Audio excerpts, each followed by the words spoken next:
కేసీఆర్ చెల్లని రూపాయి అన్నారు సీఎం రేవంత్ రెడ్డి.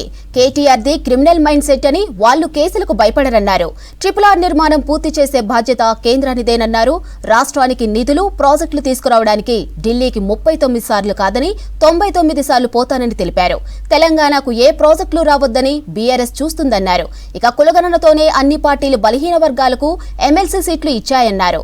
ఎమ్మెల్సీ అభ్యర్థుల ఎంపికను పీసీసీ చూసుకుంటుందని చిట్చాట్లో తెలిపారు సీఎం రేవంత్.